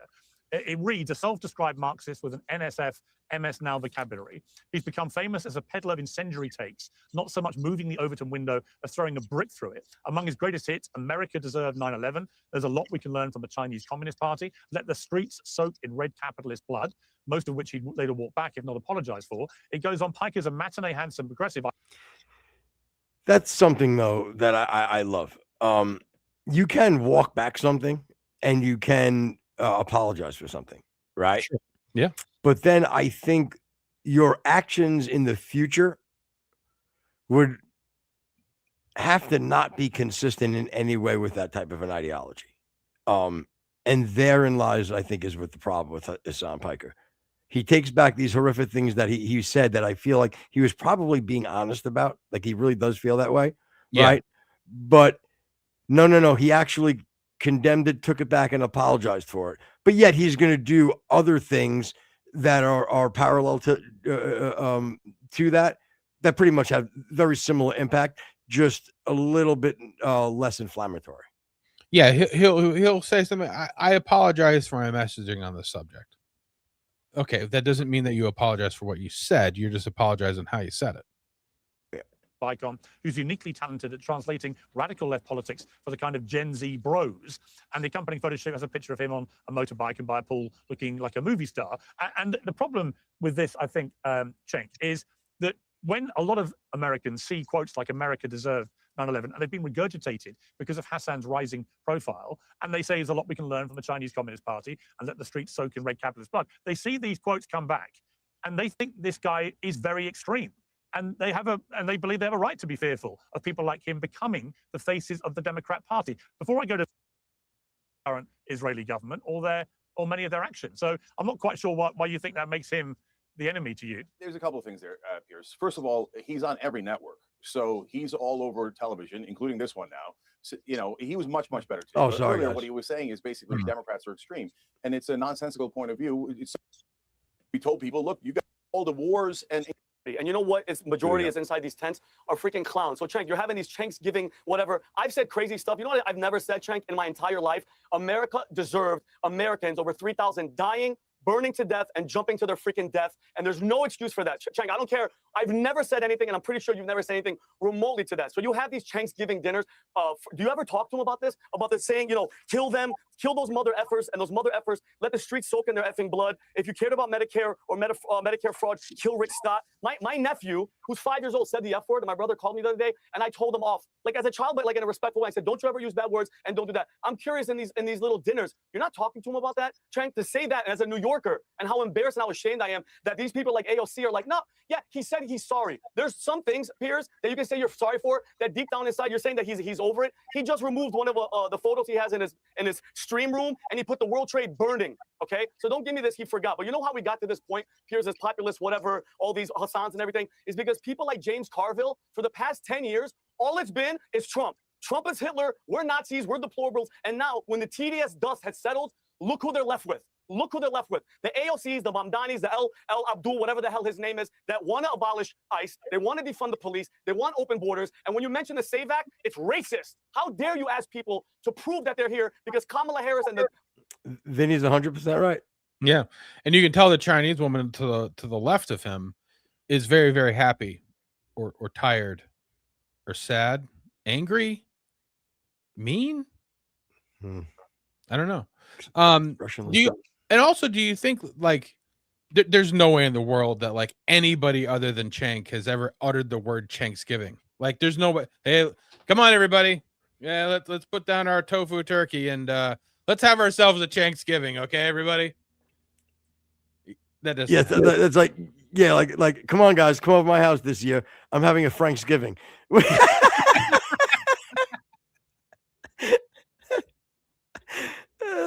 Oh fuck! I'll be using that. Let's be realistic. I'll be fucking using it. Dude, that's fucking hilarious. Biden administration left the border open for 4 years on purpose, and this is it. Okay, so I'm sorry, but I'm not sorry. When you say stupid shit like America deserved 9/11, and AOC yesterday was like, yeah, but he said he's sorry. Nonsense. He's not sorry because he believes it. He says he's not patriotic. He dresses up like Mao Zedong, like that's his hero, cosplaying a freaking mass murderer. It's a joke. It's a joke, and people like James Carville saying, "Oh, I'm excited, and we got talent." Gavin Newsom is your number one, AOC's number two, and Kamala's number three. Talent my ass, Piers. And I'm sorry for cussing, but it drives me crazy. That's the Democratic Party for you. Vinny, I've missed you too. Love the passion. I love you. Dave Smith, welcome back to us, Dave Smith. Can I address that? Truly, I've got to say, it is a fascinating time for people like me that love American politics who are not actually American. Because on the right, you have this enormous split between the Tucker Carlson side, Marjorie Taylor Greene and Thomas Massey and others, and the rest of the MAGA crowd. And on the left, you have this enormous split now between the Mamdanis, the El Sayeds, the AOCs, and the more mainstream Democrats, the Carvilles of this world. And it's very hard to predict how this all plays out. But what do you make of what is happening here? Yeah, well, I mean, certainly, I think the Democratic Socialists are ascendant on the left, and I would really largely agree with both Cenk and Vinny's critiques of the establishment of the Democratic Party, and it's just so obvious to me. And it's amazing to watch an interview with James Carville where he talks about how why are people embracing wokeism, or why are they embracing democratic socialism or anti-Israel feeling, and as if we're supposed to ignore what the Democratic establishment's been doing this entire time, which was all through the Obama years, embracing and expanding George W. Bush's failed war on terrorism, giving us record high government spending, record low artificial interest rates, which created a cocktail that was just a gift to Wall Street. It was nothing but bailouts to the politically connected and to Wall Street. As Vinny pointed out, they had the open borders. They went the establishment of the Democratic Party back to back to back, went all in on Russiagate, the lockdowns, and the COVID vax, and got all of them completely wrong, while smearing the rest of the country for not buying into it. I mean, just everything. The war in Ukraine, they went all in and got the whole thing completely wrong. I mean, so obviously the wind is at the back of everyone who just simply opposed the genocide in Gaza, or just. So that's a good point Dave's making, and think about it. What did he say that isn't really just 100% the truth? You know what I mean? Sure. I don't think he said anything that was even being hyperbolic there. You know what I mean? That's pretty straight facts. The problem is watch the watch the dynamic that only Dave Smith can do. And he's just so good at it. You have anything before I hit it? No, okay. Okay.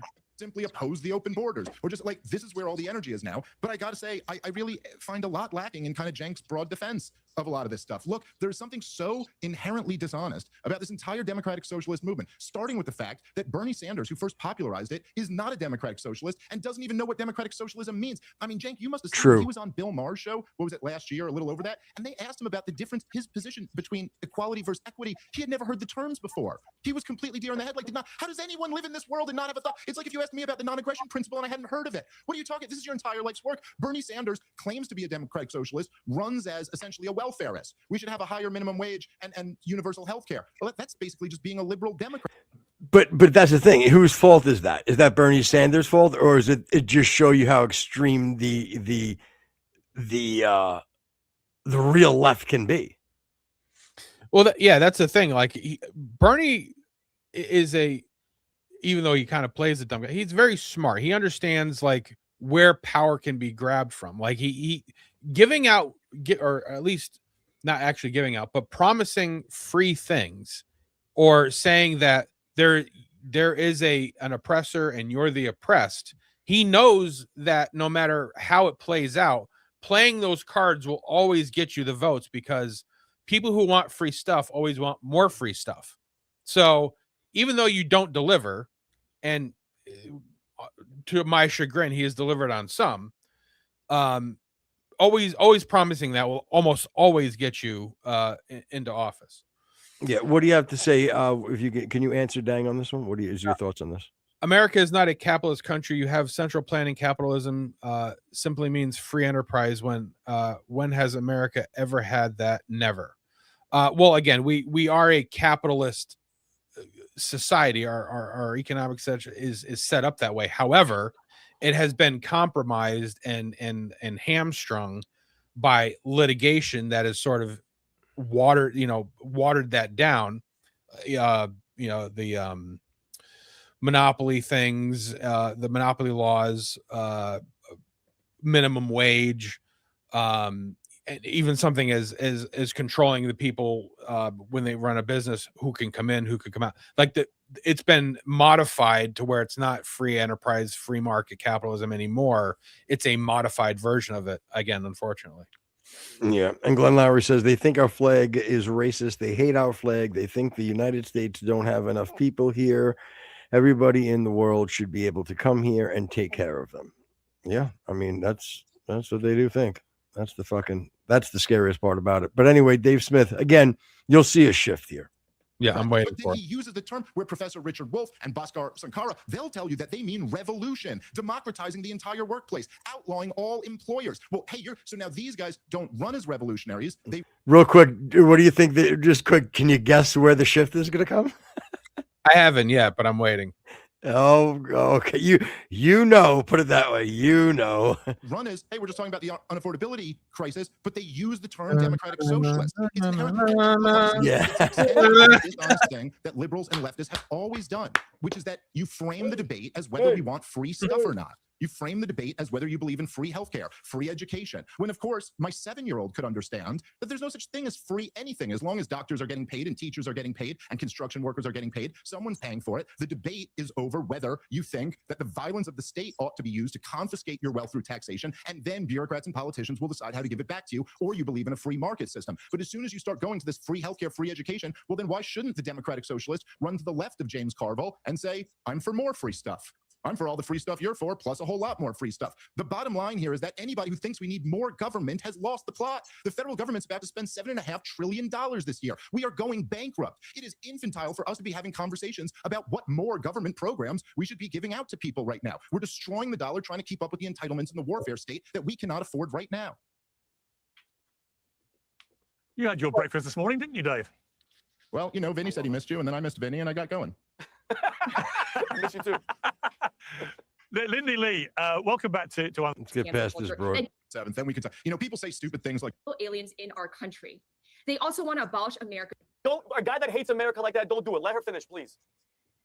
Cenk, I didn't interrupt But you. she's making things up. Go ahead, keep making things up. He literally said it. I Hassan's didn't state put the of words mind. into his mouth. You don't know it. He was an adult. He was an adult who said those words. You should be held responsible. This is the same. This is the same party that espouses cancel culture, but suddenly for Hassan Piker, we just give him the pass. Why? Yeah, but it was a stupid thing to say. It was a stupid thing to No, say. who's He's giving him a acknowledged it was a pass? stupid thing to say. He's acknowledged it was a stupid thing to say. And as soon as all those Democratic establishments run everybody out who said Gaza Here we deserved go. what they got after October 7th, then we could talk. You know, people say stupid Here we things like this go. all the time. So there's so much to take on Hassan. I just like, why just harp on this one dumb thing that he said? Look, more Because recently, it's not just this one is dumb what's- thing. yeah, It's that's such a my point. damning Yeah, but thing you're to say. harping on a If you bad want to one. hold the But same you're- standard, okay, I'm gonna make Kyle, your- why do you hold on, guys I'm gonna give make your point Donald better Trump than such you. a hard Just time let me about hold on. Obviously, Dave got set off because something came up with the Jews. No, instead of, oh my God. Instead of cutting me off, just let me make the point better than you. Cenk, he is on record, though, quite openly, when he discusses Mao Zedong, he goes, yeah, man, I mean, there were some excesses, absolutely. Like, I don't think he should. But hey, he industrialized China and all this. And I got to say, brother, you know that I love and respect you, Cenk. So you got to understand, dude, that's freaking concerning for people. You know, the fact that these types, whatever you want to call it, the left maximalist types, if they were to look at the Industrial Revolution in England or in the United States of America, they have nothing to say except for exploitation, capitalist wage theft, grueling labor conditions. But when it comes to Mao Zedong, who's slaughtering people by the tens of millions, starting pointing guns at people's heads and forcing them off of farms into factories, we go, well, hey, man, I mean, he did build a factory at the end of that. I'm sorry, dude, but like if someone's talking about Adolf Hitler that way, you would immediately have alarm bells going off, going like, whoa, what? And this is a thing that people are creeped out about. There's something in Mom Donnie, there's something in a lot of these guys where, why do I see a video from you 5 years ago and you have a thick This is what African I love all accent? this. Why were you a completely different person a few years ago? What's going on here? It's a reasonable question for people to ask. I have to say this. I'm sorry. You'll see that. You'll see You it's know who not else yet. Mao I, Zedong I'm, murdered?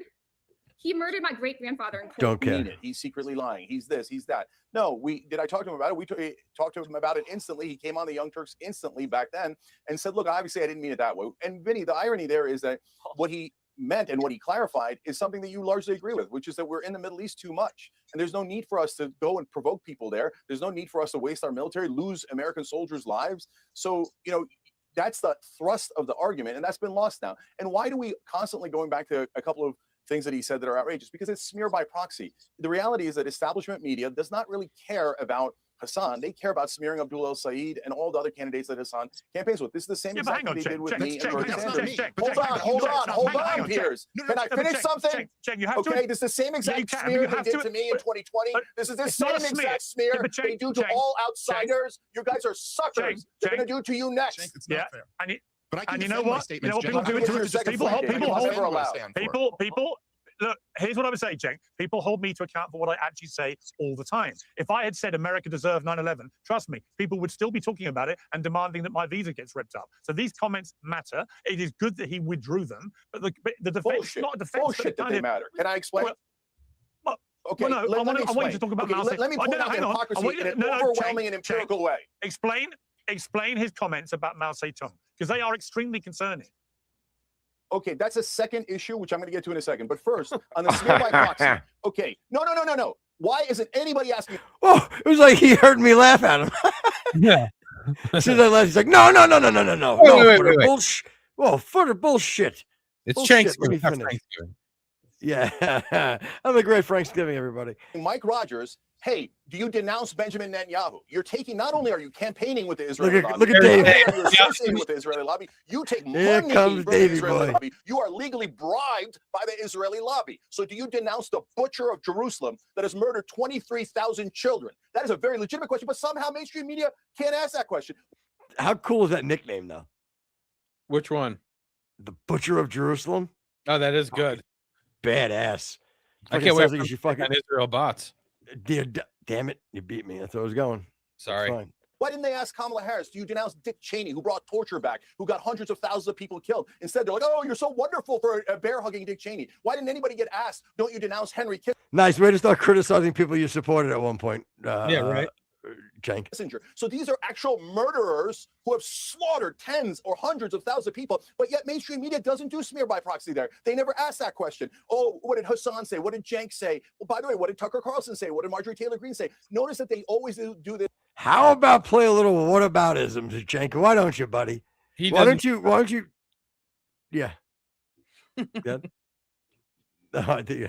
No, I just said he doesn't do that. Outsiders, to people who are not insiders, but mainstream media is so disgusting true, and corrupt Cenk. It's that not they true. protect the insiders like Mike Rogers. And we all agree. Everyone on this panel agrees to that. Everyone on this panel agrees the real welfare queens. Everyone on this panel agrees that the real welfare queens are Israel, who've been robbing us blind. Can we all agree? By the way, Hassan agrees with us that we should all stop the robbery. And look, Piers, I am in the lady. He's talking to you. Hold on.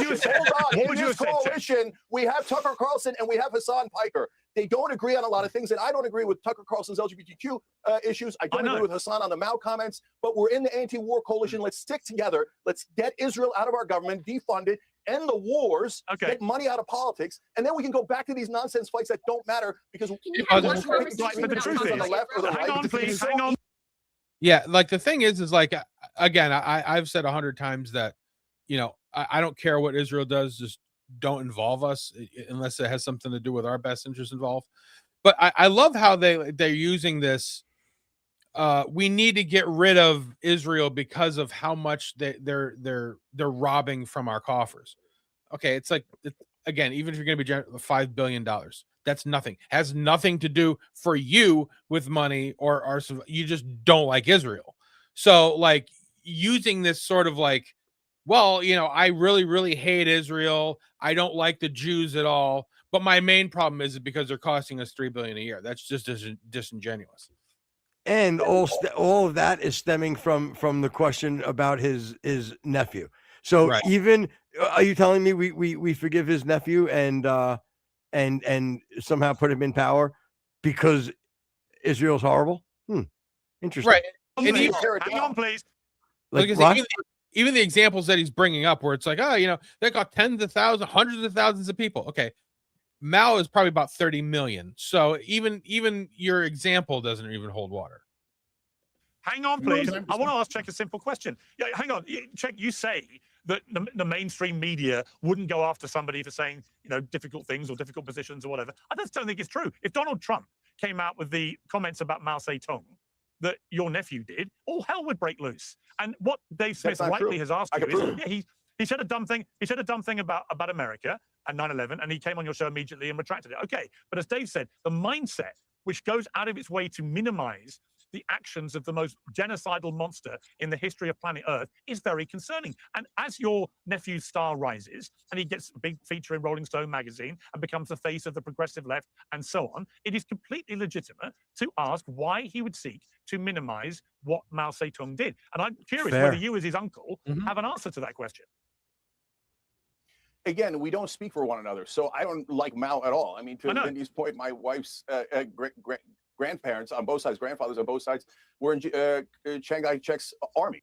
Them over that, and then we'll find any other thing they can to discredit. So not really against all of us. So okay, you don't agree with him on Mao. I don't agree with him on Mao. So what? No. But it's not. Again, the point I was getting at, it's not to smear him or to cancel it. I just want people to stake out their positions clearly. And look, I get your point, brother. Like I think I probably agree with almost everything you said in that rant. It just never addressed like my concern. And like, so listen. Obviously, as you know, I'm not the guy who's trying to smear someone for being an anti-war critic. And of course, you know that I know that of course a huge percentage of the opposition to your nephew and to Mamdani and all of this is just blatant Israel supporters who want to ruin him over that, and then we'll find any other thing they can to discredit them. The point is that Hassan has also given him a ton of low-hanging fruit, and I'm asking the question about the mentality here, because, brother, I am with you if you're talking about how our money shouldn't go to funding a genocide or fighting a stupid war on behalf of a foreign country that is bankrupting and destroying our country, and I'm with you on the fact that screw any of them for getting morally outraged about anyone. You sit on the corpses of innocent dead children. You talk to me about any moral outrage about what a streamer said on the stream. That being said, man, whether the factories are owned by individual capitalists or whether they are owned by the central state is the difference between whether people die by the tens of millions or not. And that is true every single time that it's played out. And there is a movement on the left here who is flirting with these ideas as if they are serious. And I'm telling you right now, Jake, if these people like your nephew were to real deal get control of our Department of Agriculture, I'll be siding with the neocons against you, because that's even worse. That's even worse than the warfare state is real deal. Good for fucking Dave. Yeah. And that's the thing, like, like with, and again, it seems sort of odd that this whole panel is talking about Hassan Piker and asking Cenk to sort of defend him when you should just have Hassan on to do this. Like it doesn't, I don't really fully understand it. And I think that Cenk is at sort of a disadvantage because I don't think that he fully agrees, at least openly, with a lot of things that Hassan says. But like even if you're going to say Hassan, he misspoke about 9/11, he was wrong about, Mao. He went to China and espoused China. He went to Cuba and espoused Cuba. All of his policies line up exactly with the ideology that would come out and say, we deserve 9/11, and we deserve, Mao had a couple of good things going. Like all of his thought processes follow the same path.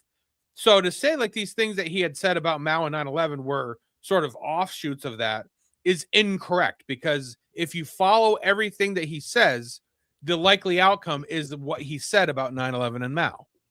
You're 100% right. This exactly lines up with the point that I was making before. You know what I'm saying? As far as, again, you apologize for something, that's great. But then as Rex pointed out, and I said earlier, everything else that you've done since is consistent with we deserve 9/11. State socialism, the worst invention in the history of humanity by far, no close second. And here you guys are, for some reason, you have a softness to it. It blows my mind. It's no, I don't. The same. No, but Dave. You're constantly listen. You hold on, real quick. Look, Dave, you can debate Haas on Mao. I could debate Haas on Mao, and I have, right? We're supposed to, by the way. I want to say what I don't want people. What I don't want, and you can, and Dave, and I might be, and Dave, I'm probably on your side on that debate, but. Guys, this is giving a misleading impression. There are 0 Democratic candidates in favor of Mao. Okay, 0. So I don't want people saying, hey, I don't agree with Hassan on that, and hence that represents the whole Democratic Party. It definitely does not. So as long as you're not conflating Hassan's most radical position with all Democrats, no, it's a big tent. Almost no one, and certainly none of the politicians, agree with him on that issue. So he's pushing the Overton window, you push it back, and that's a normal debate. Nobody's got to get canceled. That's simply not true. Mamdani is on the record saying that he wants to seize the means of production. This is not just, it's not someone's fanciful of people. Well, guess what? Shut up, broad. You guys are helping when you try, and by the way, people on the left then try to help cancel Tucker Carlson and Marjorie Taylor Greene, and it drives me crazy. Don't do that. Don't feed into the establishment sphere by proxy. Cenk, you are conflating canceling with making somebody accountable. If somebody is a rising political star, as Hassan indisputably is, then his stuff that he said on the record should be held to proper microscopic account to see what he actually believes. No problem. And his minimalizing of Mao's outrages and genocidal monstrosity is a very concerning part of his record. We could talk about this for hours, but we're not going to. You can debate Hassan, but don't make it seem like all Democrats agree with him, because that's. Well, can you tell Hassan to come on? Don't make it. Abdul al-Sayed never said any of those things. All right, and you know that tomorrow on CNN they're going to pretend that Abdul said it. Cenk, I would love to have Hassan on for some baffling reason. Regular people who think. Hang on, Dave. I would like to take up Hassan's uncle's offer to have Hassan on. I'm available anytime he'd like to come on Uncensored, because at the moment he keeps saying no. There you go, Rex. Yeah, so if you could put a good word in, Cenk, I'd appreciate. The thing is yes, a lot of the Democratic voters, the non hard leftist voters, probably don't agree with what Hassan Piker says. A lot of the politicians that are in office right now don't agree with what Hassan says. However, if it becomes the case that Hassan Piker and El Sayed and AOC and Bernie Sanders and Mamdani's view start to hold sway with the voters or sway in the public eye, they will all go down that road, because it has nothing to do with ideology. It's all about power. So you have to stop these things on the left-hand side in the bud, because they eventually take over the party, which is why I've said 100 times, if anybody's been in office for more than 20 years, you can find them arguing both sides of every single debate. Yeah. Again, I mean, as you see, there's a lot of little talking points. They don't really go into too much more. Vinny rants a little bit, but the same shit. But yeah, it's just amazing to me how it's not clear that this guy, plus this whole Muslim thing that I've been talking about for how long now, this isn't something that we need. We can't sleep on this. I've been fortunate that I've been like very invested over 18 months, almost 2.5 years, even at the most, in investigating Islam. And look, this is a problem. It is. Bottom line, you have mainstream ideology. Excuse me.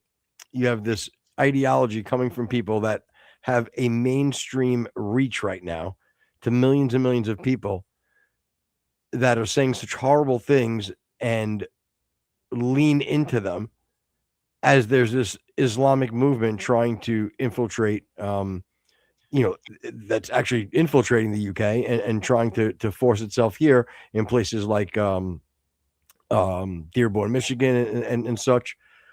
So, it's scary. It's not something that we should be taking lightly, and I've tried to explain this over and over to everybody. VG, Jen and I both get out on the right side of the bed. You can figure out why. It has nothing to do with the conversation. I was just talking to Chad. Nice. All right. Do you want to do one prompt of Tatum? Yeah. Yeah. All right. Let me get that pulled up. While you're doing that, I'll say, as far as we know, the debate with Andrew Wilson and Candace Owens is going to happen on Friday. We are going to hopefully, depending on timing or whatever, do a live reaction to it. It has been announced that PBD, Patrick Bet-David, is going to be the moderator for this, which I think is a great choice. And if it does break either way, I think it breaks to Andrew's advantage, because PBD is like OCD on facts. He's not going to allow anything other than facts to be presented. Also, Andrew Wilson has started a crowdsourcing thing to recover some, because he's already paid Candace the $300,000 that he had promised. So if you like we are really wanting this debate, go to Andrew Wilson's page, give him some money, because it's worth it. This is the debate that we've all wanted, and we should kick up a little bit to pay back Andrew, because he's doing us a world of good. So we'll actually put the link out there in our description later. And I'm very surprised that I'm pleasantly surprised that it's going down. I think PBD was a good choice. I am admitting that I was wrong about thinking Michael Knowles had to take this gig. So did I. I'm wrong, right with you. Yeah. I did hear his response, but I don't remember the exact reasonings why he said he didn't want to do it. I don't even know if it matters at this point, but I'm really excited for it. I cannot fucking wait for this thing to happen. And again, Colonel said Candace will flake. Colonel, I'm still saying I agree. I don't think it's happening, and I think that she's going to say it has something to do with pregnancy. That's my whole thing. And there's a lot of things that that I'm waiting to watch. I think that Andrew's tack should be to sort of try to reframe the debate to be more towards critiquing what Candace thinks. Candace will wisely make the no. This debate and the prompt was the state's case against Tyler Robinson. It has nothing to do with what I'm talking about. Andrew, as we all know, is very, very good at getting people's ire up. So if he can do that, and with Candace being almost 8 months pregnant, there could be some pretty massive fire. And again, it may all just be a big show, and actually prove nothing. Again, the biggest advantage that Andrew has here, apart from being a seasoned debater and one of the best in the country, if not the best, is that he has all the facts on his side. So that's going to be hard to sort of overcome. Yep. No, again, I'm excited. I can't wait. All right. So basically this prompt right here, I pulled the girl in the beginning I didn't like. So this is Office Tatum, and the prompt is Trump and Republicans are better for the black community than the Democrats. Interesting, right? Yep. That's right up your alley. It is. Buddy, let's see. And this guy, this liberal here on the right, he's not a dummy. He was okay. Here we go. To sellouts who promote a message that harms black people. Who is that? Who is the sellout that you give me an example? Well, there are actually quite a few, but I'll start with the Well, let's start with this premise. The first black legislators, right? Or the first black people in Congress, House of Representatives, were all Republicans. Right. So let me explain that to you. Is that a fact pattern? Right. Yes. So basically what happened is the last of the radical Republicans, which was a segment of the Republican Party that passed the 14th Amendment, all of the amendments that gave black people the right to vote and ensured that slaves would not be disenfranchised. He died in August. No. Black people, I mean, Republicans unanimously voted. He died in 1868 when the 14th Amendment was passed. The And then guess Republicans what? as a whole Right. voted unanimously. No. Democrats did not. Right, but guess what? After the radical Republican faction left Congress, Radical Republican. That's the they were a historic. No. That's a title. They were historic. Who was the radical Republican faction? They were a segment of the Republican Party Thaddeus Stevens. He's an example. They are the ones who created the Freedmen's Bureau, which was designed to assimilate ex-slaves into the national citizenry. After they left, the Republican Party constructed an oligarchy, which we call the Gilded Age, and in which we saw the fate of black people decline. Black home ownership decline. Black voting decline. I hope they fact check you on all this. of that. The Republicans unanimously voted. No, not after that. The Republicans unanimously. Okay, so the fact check. Can you see it? You want me to read it? Yeah, if you could. I can't see it. All right. So the fact check says the radical Republicans were a faction of the Republican Party during the Civil War and Reconstruction, committed to abolishing slavery and securing civil and political rights, including voting rights for black men. They did not disappear in 1868, although their influence declined during the early 1870s. Some remained active in the mid 1870s. So I think Tatum is right there, correct? Yeah, and the other guy is also correlating the fact that after the Civil War or the Civil Rights Amendment was passed, or after the 14th Amendment, that the decline in the numbers of the positive numbers for the black had something to do with the Republicans doing this. And again, I think we've talked about it many times that the decline has to do a lot with later on the civil rights movement. And again, giving a wheelchair to people who didn't need it, so to speak. Yeah. No. Voted for the 13th, 14th, and 15th Yes, Amendment. under the leadership of the radical Republicans, and they were Republicans progressives. unanimously voted for the Civil Rights Yes, Act. and then after the radical Republicans left, they stopped doing that. When did the radical Republicans leave? You saying the radical 1868, the last person died. That's Yes. not true. It is 100% true. Because Now, the but wait, Republicans let me unanimously get voted back to what for I the was Civil saying. Rights Let me- Act. The fact check says historical estimates also indicate that black homeownership rose overall from about 8% in 1870 to 24% in 1910, despite severe discrimination.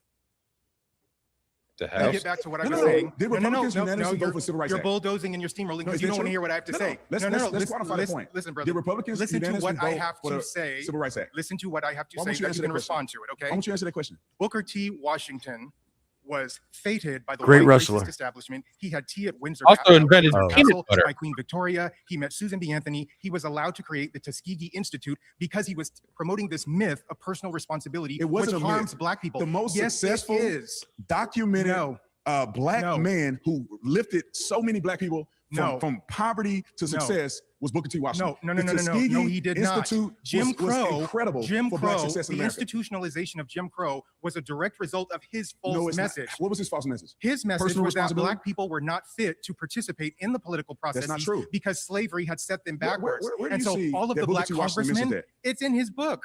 You said he mentioned that black people were not fit to Yes, that participate is in the whole No, it's thesis of not. Up From Slavery. No, it's Did not. you read the book? I did not read the book. There you go. Then you don't know what you're talking about. I know other. Let me tell you I something, know brother. other I am a things. history teacher. Let me finish what I I'm teach saying. in the public school Let me system. finish what I'm You saying. are uneducated. Let me finish what I'm saying. You cannot You don't teach know in the what you're public school talking system about. if you're telling me that Republicans did not unanimously vote for the 13th, 14th, 15th Amendment and the Civil Rights You Act. are being given You cannot tell me you're a teacher if you are not, and you do not understand. You are Wait, lying guys, about do not the talk over each other. We can't Republicans- hear anything either you were saying. He's not allowing me to make a single point. Because I'm making points. No, because you're afraid. Of what? Of the truth. I just That's explained what- to you. When I you just earn, explained to you. when Why you can't earn a you living answer- off of lies, you are afraid of the Give me truth. a lie that I'm told. The idea that Republican policies benefited black people, and that I is just not gave true. you Republican policies. No, let me give you an example. Give me examples that they've hurt black people. He was right as per the fact check, correct? Right. Yeah, absolutely. I'll give you an example. During the Hoover administration, 43% of Great the black people vacuum. were employed in domestic work. And the reason for that is because they were shut A out. damn of good true damn. gainful Good night, employment. everybody. And the segment who was hurt the most were black men. Black women could get jobs as maids and things of that sort. But black men, any job that gave them the opportunity for social dignity, value, and worth, they were systematically denied. And a lot of it had to do with Booker T. Washington's message. Now, guess what? Booker T. Washington's message has been harmful. That I have. You have not I've read the read book. portions of his message. No, read the whole book. I will read the whole book. But you cannot sit here and tell me that Booker T. Washington's message was disenfranchising to black people. And guess what? That's not true. Guess what he acknowledges in his so book? The Tuskegee Institute was detrimental to black guess people. what he said? No, was the Tuskegee yes, it was. And let me tell you detrimental to black why. people? He acknowledged that is the insane. people in Tuskegee, Alabama, the white community there, only allowed him to create that institute because he assured them he would not be teaching them anything that would lift them out of domestic status, anything that pertained to higher education, any knowledge of their history, or just the humanities, anything that. I mean, really, is that a known thing? Well, that's what I was going to say. I'd like to see the fact check on that, because I can't imagine that Booker T would be like, yeah, we're going to build a college, but only keep everybody at like a 9th grade level. You know, above that, we can't do that. And if it wasn't public, what somebody was privy to this private conversation and it snuck out?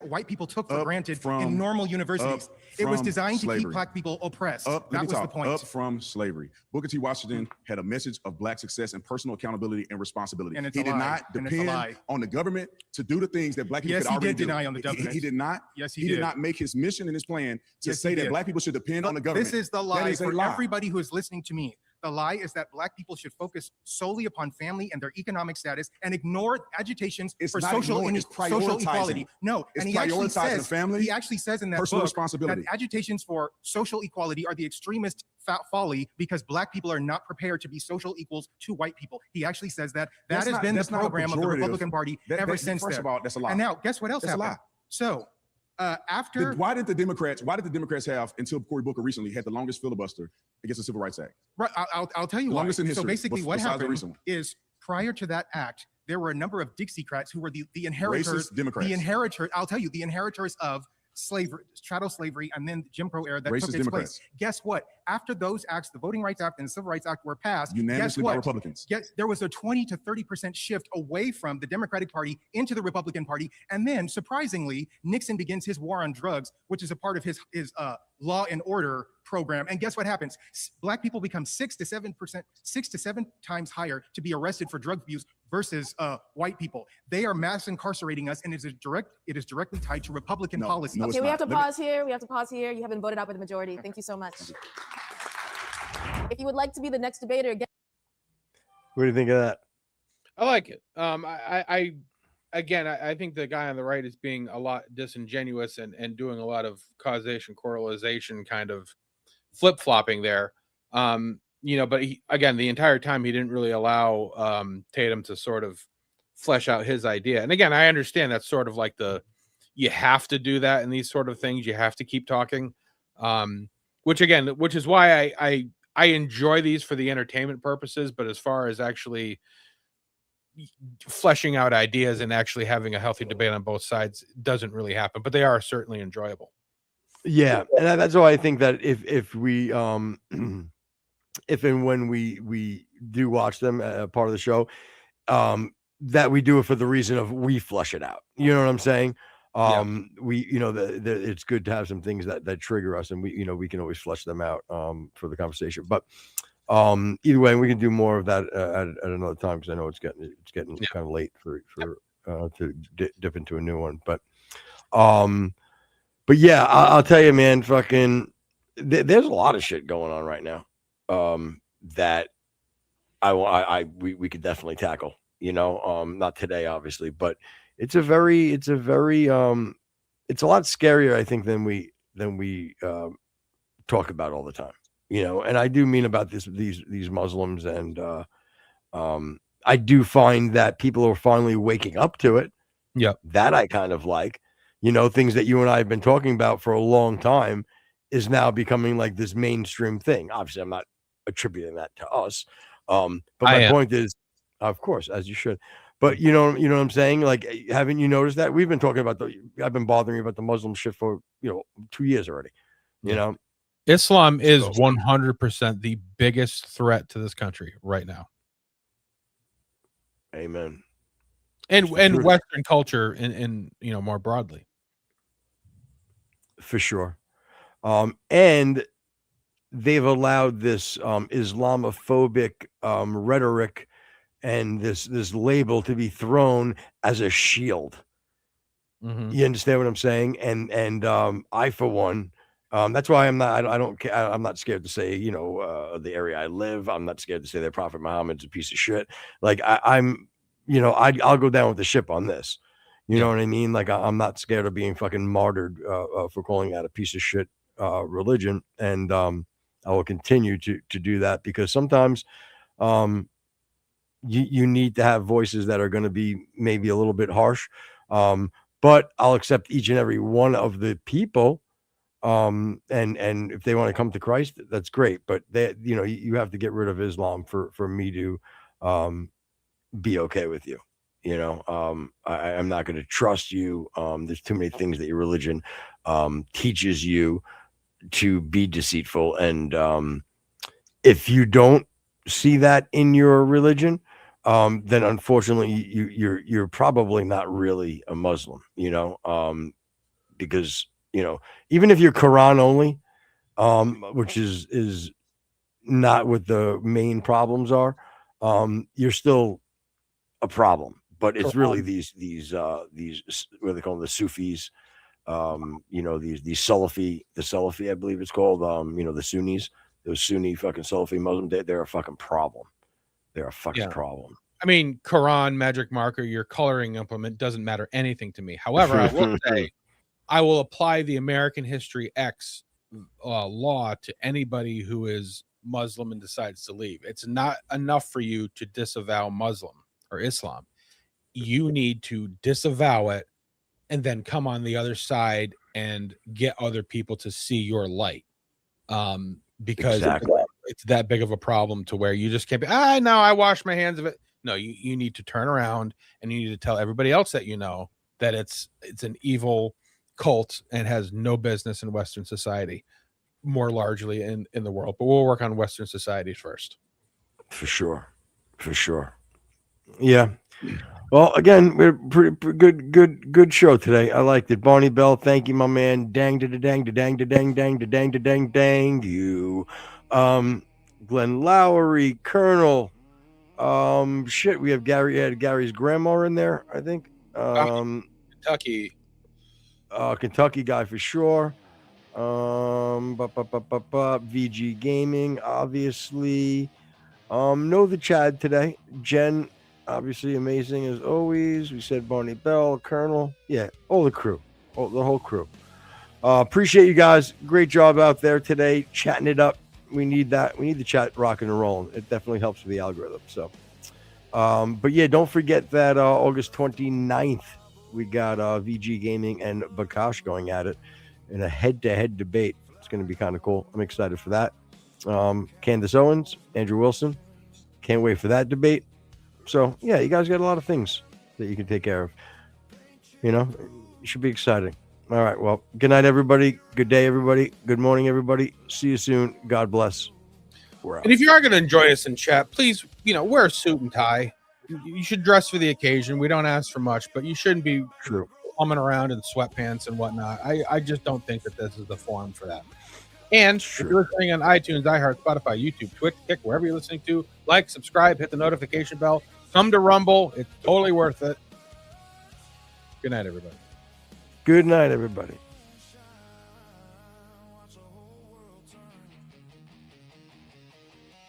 We do pay you, Colonel. We do pay you, Colonel, to... Oh, Bathy. Bathy Takure Z F8P. Whee! Bot life, Bathy. Bot life.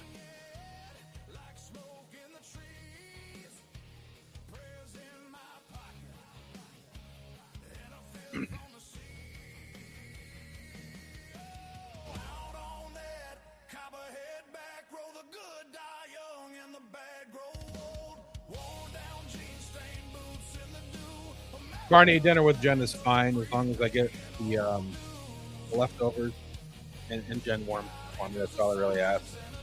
Oh, yeah. I'll watch the rabbit. I'm going to say hi to Colonel's mustache, by the way, as well. He does have quite the soup strainer on him.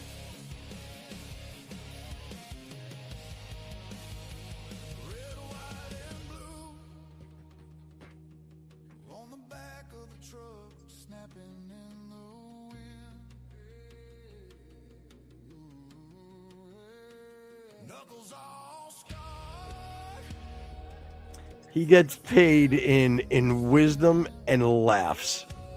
That's how he gets paid.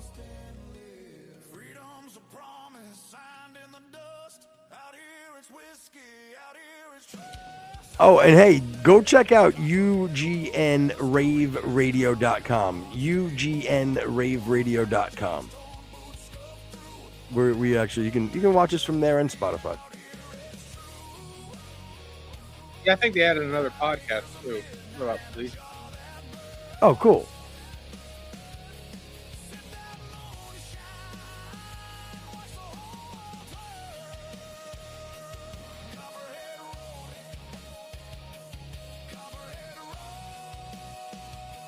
You also pay Colonel in Mirage tokens that you can use in Las Vegas next time you're there.